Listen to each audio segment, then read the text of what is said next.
tena ve ianao indraindray hoe manaraka ny dion'ny Kristy tokoa ve aho na hoe manahoana ny tanjaka ny finoako? Mahatsiaro ve ianao fa mila mifandray amin'Andriamanitra bebe kokoa? Indro arahinao isan-kerinandro eto amin'ny Hope Fire Radio fandaharana manokana mitondra ny lohateny hoe mandehana ampinoana. Mandehana ampinoana. Dindinika ara-tsoratra masina fohy nefa aza hompanasy hery. Iarahantsika miaraka amin'ny pasteur Samuel Lala James. Ka manasa anao ary anaraka izany hatramin'ny farany.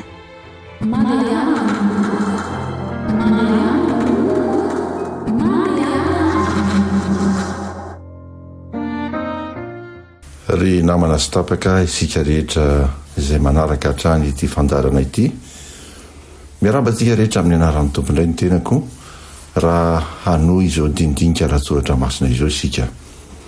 Ny ten'Andriamanitra izay raha tsika manaraka androany dia nampitondraina ny lohateny hoe fanomezana tsara indrindra. Inona re ny ten'Andriamanitra ambara amintsika indray ny amin'izany? Andeha hoentintsika ambavaka izao dindinika irahantsika manaraka izao. Ivavaka isika.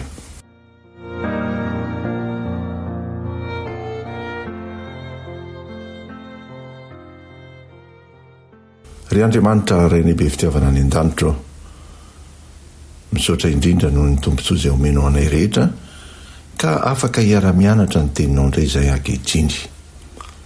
Tianay Andriamanitra ny amboarinao ny fonay rehetra, ny sainay, ny fanahinay mba handray ny afatra sarobidy avy aminao. Dia angatahana koa ny fanahinao mbola hanomana ny mpanomponao izay hitondra ny teny, ka ny teny izay hambara dia hifanaraka amin'ny sitraponao avokoa. Dia mangataka anao mbola hamela ny elokay satria tonoina amin'ny anaranao Jesosy samy vavaka izany. Amen.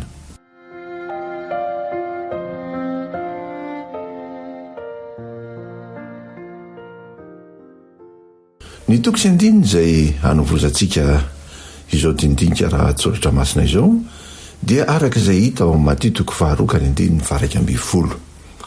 Andeha hovakitsika amin'ny anaran'ny Tompo izany. Ary rehefa tafiditra tao an-trano tokoa izy ireo dia nahita ny zazakely sy Maria reniny ka niankohaka teo anatrehany. Ary noho ny efa nisokafany ireo fitehirizan-drakiny dia nanolotra fanomezana ho azy ireo izy, dia volamena sy zava-manitra ary miora.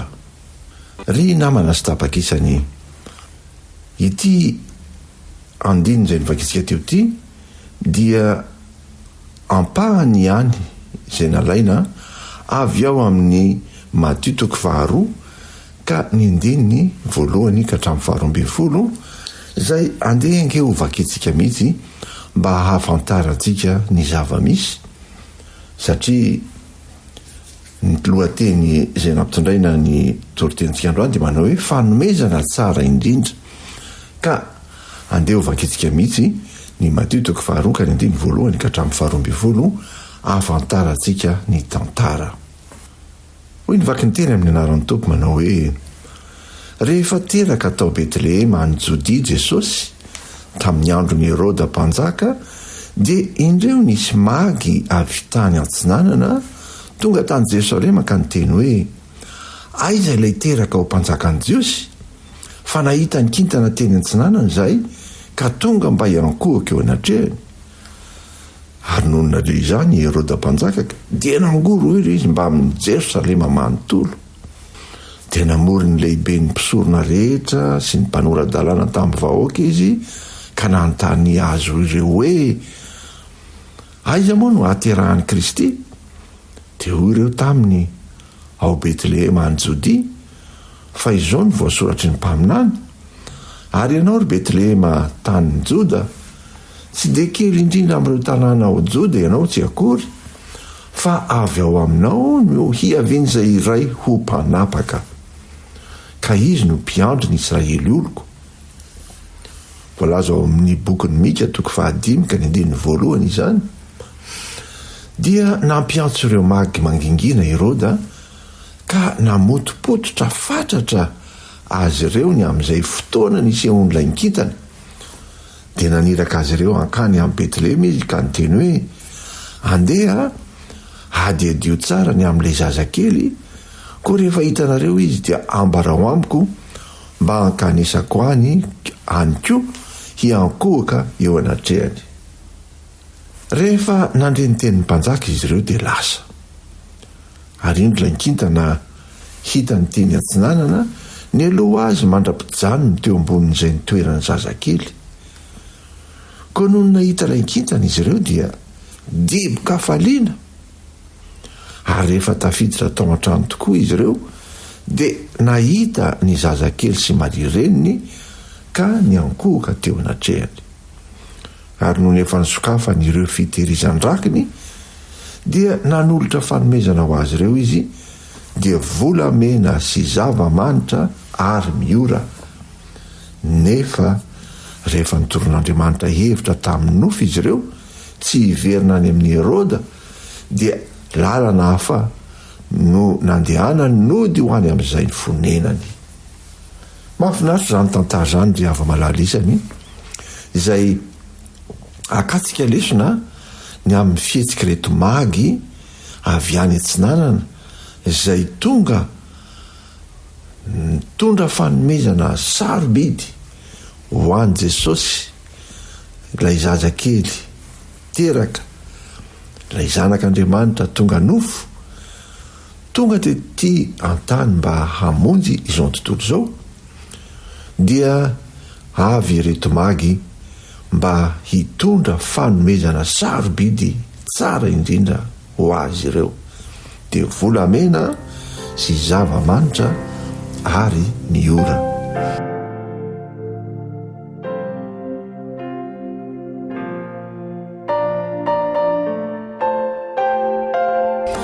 Andeha hojerentsika fohy ny momba ireto vahiny reto magy avy any antsinanany reto. Iza moa izy ireo ary inona ny tena antony nahatonga an'izy ireo hijery an' Jesosy ka mitondra izao fanomezana sarobidy izao. Ny teny hoe magy ry mpiaino malalisany dia avy amin'ny teny grika hoe magos, midika hoe olokendry, na amin'ny teny frantsay hoe sage. Nefa koa misy heviny atao hoe devin na hoe mpanandro, na koa antsoina koa hoe mpanaody na sorcier, zay tsy dia tena le heviny amin'ny tsika hoe mpamosavy akory, fa olona manam-pahaizana mahay manamboatra fanafody.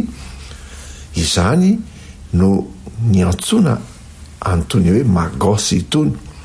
Ary araka ny lovatsofina kristianina dia hoe olona manam-pahaizana izy ireo, savant, zay manam-pahaizana manokana mandinika ny kintana, astrologie zany, na ataontsika koa hoe astronomie, ary koa manam-pahaizana manokana zay mpamantatra ny hevitry ny nofy. Izy ireo koa dia rahazainy lovatsofina fa olona endry lalitsaina mahafantatra ny fizotra ny kintana. Raha ny soratra masina milaza hoe reo magy avy any antsinanana, dia araka ny fandinihan'ireo mpandinika ny soratra masina dia olona avy any a Medes Perse izy ireo, na ataontsika hoe babyloniana.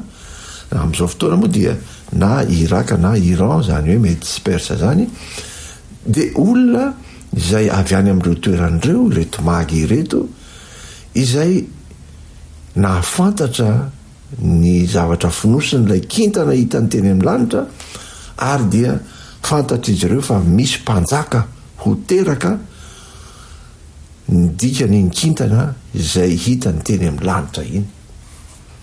Araka ny lovatsofina ihany koa dia hoe fa ahoana no lazain'izy ireo fa tena mpanjaka koa ireto magy ireto, satria nakany antoko sy andininy izay hita tao amin'ny Salamo 2:7, andininy 10. ilay teolojiana natsoina hoe tertulien no anisany nanindry mafy ny am'izany io teolojiana io zay nisy teo anelanelan'ny taona 70 ka hatramin'ny 300 taorinany nahaterahany Jesosy Kristy. De io teolojiana io zany no nanao fanazavana ataontsika hoe interprétation ny aminy hoe ireto magreto de tsy hoe olona manam-pahaizana tsotra fotsiny fa mpanjaka ho izy satria izao no voalaza ao amin'ny Salamo 2:7 ka 9:10 sy ny 5:12 zay faminaninany amin'ny Jesosy Kristy. De hoy izy hoe ny mpanjakany Tarsisy sy ny Nosy dia andoetra, ny mpanjakany Sheba sy Seba dia hanatitra fanomezana. Ery amin'ny 5:12 amin'ny Salamo 2:7 ihany, aoka ho velona izy ary aoka homena volamena avy any Sheba izy, aoka hisy fifonana ho azy mandrakariva ary aoka ho tsofin-drano isanandro izy.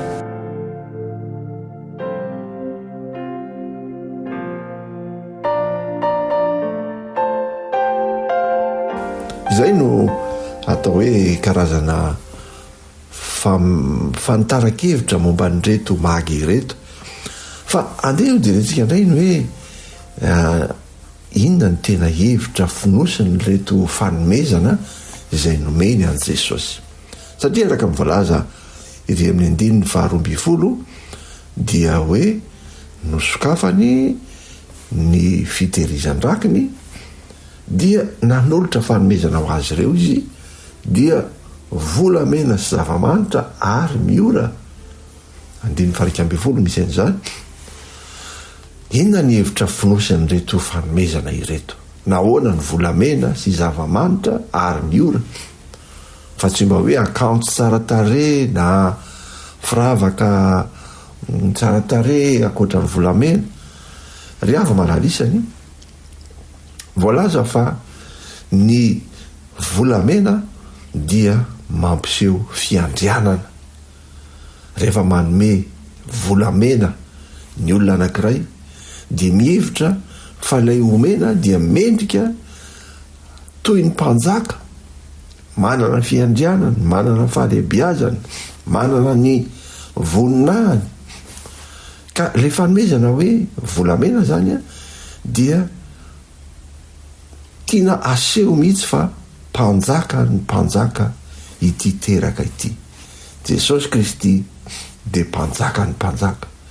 Moatsy zany ve ny voalaza amin'ny Timoty 1:9-10 hoy izy hoe mba ho tehirizinao tsy hanantsiny amampondro hatramin'ny fisehoan'i Jesosy Kristy tompitsika ireo didy ireo, izy no aneho izany amin'ny fotoan'androny, dia ilay hany tompo mpahefana sy loharanony fahasambarana, mpanjaka ny mpanjaka sy tompo ny tompo.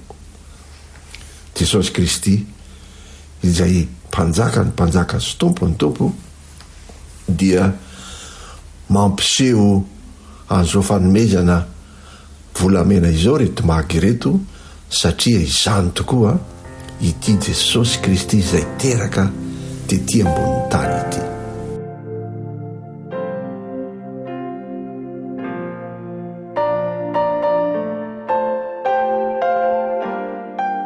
Inona indray no asehon'ilay zava-manitra? Rehefa miresaka zava-manitra isika dia tao amin'ny tempoly no tena nampiasana izany. Ilay emboka manitra izay netiny mpisorona be ary na evaeva tao amin'ny efitra masina, alohan'ny idirana tao amin'ny efitra masina indrindra, dia misy an'ity emboka manitra ity.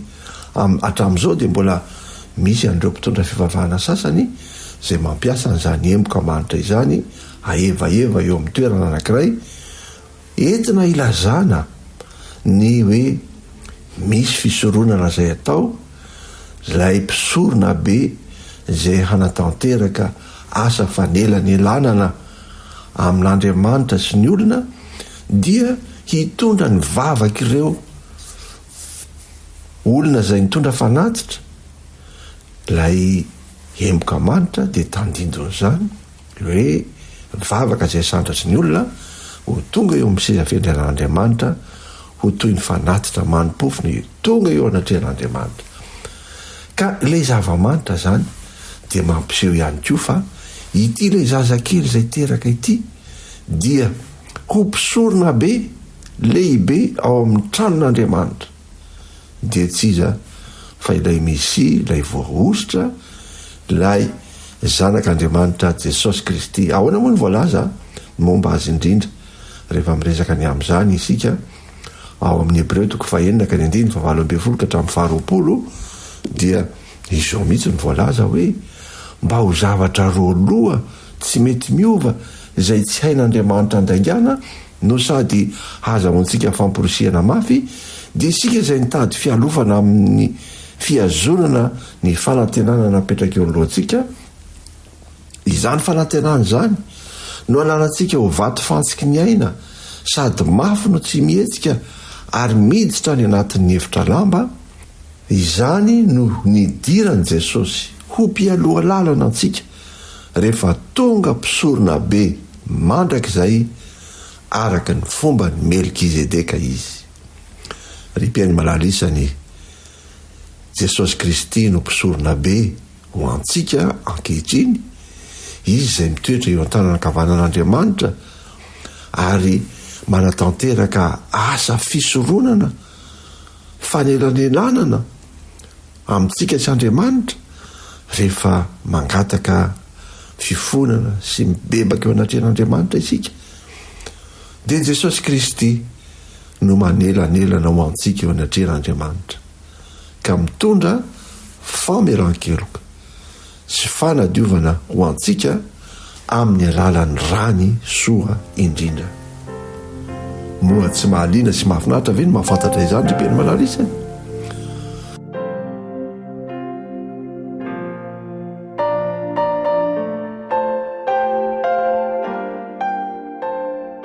Ina ihany koa no asehon'ilay miora.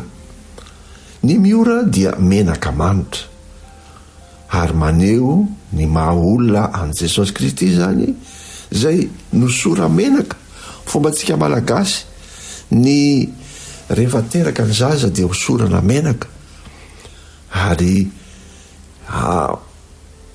fanao ny tantsinanana rehetra zany isika izay azo lazaina hoe isan'ny vahoaka mifanakaiky amin'ny jiosy sy ny arabo dia manana n'izany fomba izany koa hoe rehefa teraka ny zaza dia hosora menaka.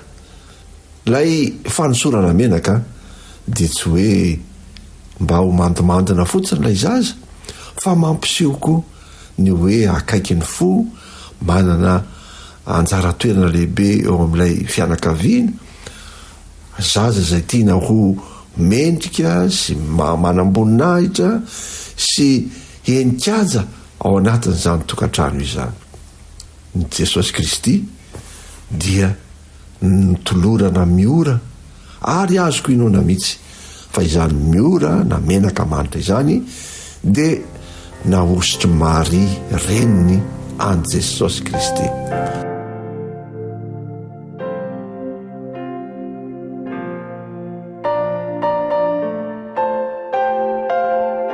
Misy ihany koa nefa tantara voalaza ao Matteo 9:9-12 izay ahitantsika ny Maria Magdalene izay nanositra menaka an' Jesosy ihany koa.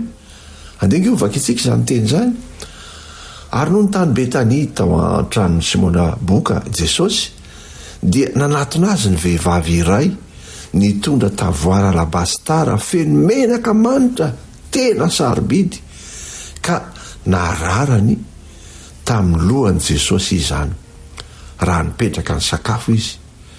No nahita izany ny mpianatra dia tezitra ka nyteny hoe inona no anton'izao fandaniana ipony izao, fa azo namidy ho lafo be iny ka homena ny mahantra. Ary fantatr' Jesosy izay nataondreo ka hoy izy taminy, nahoana ianareo no manao izay mampalahelo an'io vehivavy io? Fa asa soa no nataony tamiko, satria ny mahantra dia eo aminareo mandrakariva, fa izaho tsy mba ho eto aminareo mandrakariva. Nandraraka io menaka manitra io tamin'ny lohako izy, fa ny anamboaranahy halevina no nanaovana izany. Mahatalanjo zany fihetsika ty vehivavy ty zany dia ava-malalisany fa fihetsika maneho faminaniana mihitsy efa fanomanana an Jesosy sahady ho am'ilay fanatitra lehibe zay ho ataony ho tanterahany ho an'izao tontolo zao ka ho ambona eo amin'ny hazo fijaliana ary ho faty dia levina dia hoy Jesosy hoe izao menaka izay nararany tamiko zao dia efa fanomanana fanamboarana ahy halevina no nanaovana izany. Mahafinaritra zany rehetrarehetra zany ry mpiaino malalisany fa andeha ho raisitsika ny lesona hoe raha mba manokatra ny fitehirizan-drakitra ao ianao dia inona no fanomezana tsara indrindra ho atolotra ao an' Jesosy amin'izao fetin'ny krismasy izao, na tsy miandro hoe fetin'ny krismasy fa amin'ny fotoana rehetra dia inona no fanomezana tsara indrindra izay atolotra ao an' Jesosy. Mino aho fa iray feo amiko isika tahaka ity voalaza ao Mateo 12:5-7 manao hoe avy amin'ny rakitra tsara no amoahan'ny olona tsara fa na zavatra tsara. Inona no rakitra tsara indrindra eo aminao ka amoahanao zavatra tsara ho an' Jesosy? Ry ava-malalisany tsy manana zavatra atolotra an' Jesosy tsara sy mendrika ankoatra ny tenantsika isika. Reo fananantsika, ny volantsika, ny fahaizantsika, ny talentantsika, ireny rehetra reny dia manaraka fotsiny rehefa hatolotritsika ho an' Jesosy ny tenantsika, ilay fontsika. Ahoanao ny voalaza ao amin'ny Romana 12:1 ko amin'izany dia mangataka aminareo aho rahalahy mba hatolotra reo noho ny famindrampon'Andriamanitra, mba hatolotra reo ny tenanareo ho fanatitra velona masina ankasitran'Andriamanitra, fanompom-panahy tsara hataonareo izany. Eny ry ava-malalisany ny fanomezana tsara indrindra zay atolotsika ao an'Andriamanitra ho an'ilay Jesosy mpanjaka ny mpanjaka sy tompo ny tompo dia ny tenantsika. Andeha atolotsika ho azy ny tenantsika amin'izao andro madiva ifarana ny tantaran'izao tontolo zao izao, andeha atolotsika azy ny tenantsika. Ary rehefa mijery an'izany hoe manolotra ny tena izany dia ny fontsika mihitsy io no ivoahan'ny zavatra rehetra, ny fo, saina, fanahy. Ao amin'ny oabolana 7:20 dia hoy nivaky ny tena amin'ny anara mitoko manao hoe anaka atolory ihany fonao ary aoka ny masonao hifaly amin'ny lalako. Inona reny ataon'Andriamanitra rehefa homentsika azy ny fontsika, ny tenantsika mihitsy? Dia izao ny voalaza ao amin'ny Ezekela 2:7-7 dia homeko fo iray izy ary asiako fanahy vaovao ao anatiny ary esoriko amin'ny nofony ny fo vato ka homeko fo nofo izy. Zany no opération na fanamboarana na fanavaozana ataon'Andriamanitra amin'ny olona anankiray izay manatona azy sy manolotra ny fono ho azy amboariny ny fo vato. Detra ilazana ny olona anankiray izay tsy afaka miova mihitsy, ilay olona mpanota, ilay olona miainana ny fiainany ratsy. Isika tsirairay dia samy manana ny kilemantsika avy, ka Jesosy tsy miandro hoe manaova aloha ianao metimety, manaova aloha ianao tsaratsara zay vao manatona, fa amin'ny tenantsika mpanota tsy mendrika io, ilay mbola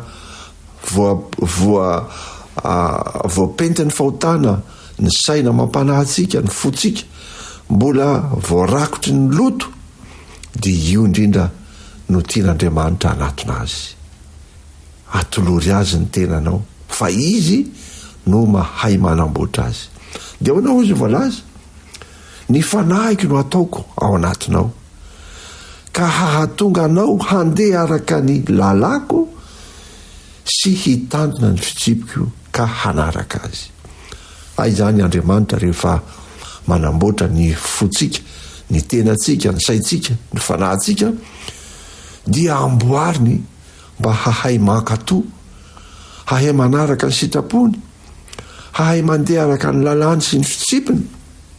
Tsy misy mihitsy zany hoe olona anankiray ka namboarin'Andriamanitra dia mbola miverina amin'ny fiainany taloha ihany, na hoe tsy mahay mitandrina ny didin'Andriamanitra, fa Andriamanitra mihitsy no manampy azy, mamboatra azy mba hahay mandeha araka ny lalàny sy ny fitsipiny, satria ilay fanahiny masina no ataony ao anatiny. Zany voalaza eto amin'ny andininy 7 eto hoe Ezekela 4:9 ka ny andininy 9 sy 7 hoy izy hoe homeko fo vaovao ianareo ary fanahy vaovao no ataoko ao anatinareo, sady esoriko amin'ny nofinareo ny fo vato ka homeko fo nofo ianareo. Ny fanahiko no hataoko ao anatinareo mba hahatonga anareo handeha araka ny lalànako sy hitandrina ny fitsipiko ka hanaraka azy.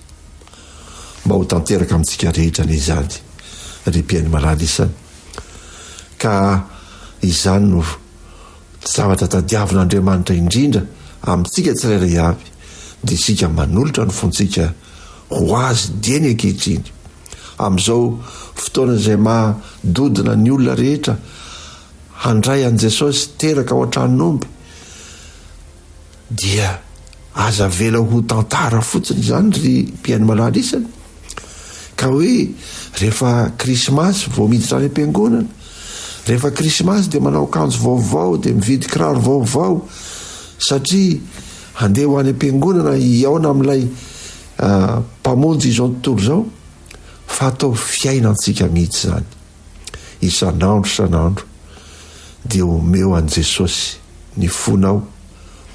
Izy mahay mitarika azy, manamboatra azy, ny fanahiny mihitsy no ataony ao anatsika mba hanamboatra atsika ho mendrika ny anarany isan'andro andeha araka ny lalàny sy ny fitsipiny. Hotain'Andriamanitra anie zany teny zany ka hitondra fiainam-baovao antsika rehetra. Amen. Andeha hivavaka isika.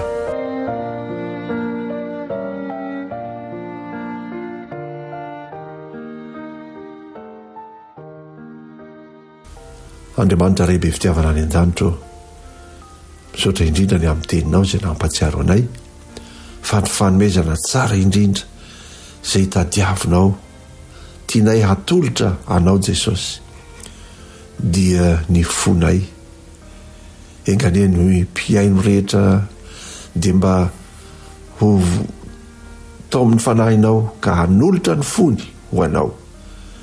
Eny ianao no mahay manamboatra ny toetranay, ilay toetranay izay tsy mankatoa, tsy mahafantatra ny didinao, tsy mandeha araka ny sitraponao, dia hainao ny manova izany. Ka dia tanterao aminay rehetra izany teny fikasanao izany hoe homeko fo vaovao ianareo. Engane mba ho tanteraka aminay rehetra zany, ka izay rehetra ny ainy ny teninao androany dia andray zany fitahinao izany. Dia tononona sy angatahana amin'ny anaranao Jesosy zany vavaka izany. Amen.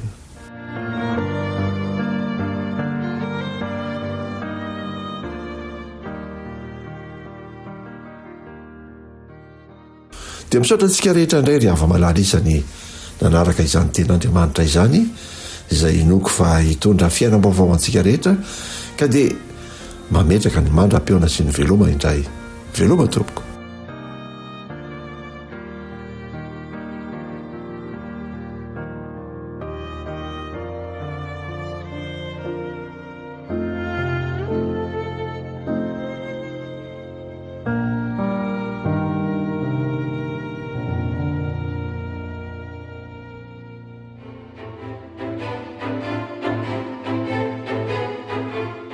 narahinao teo dinidinika ara-tsoratra masina mitondra ny lohateny hoe mandehana ampinoana.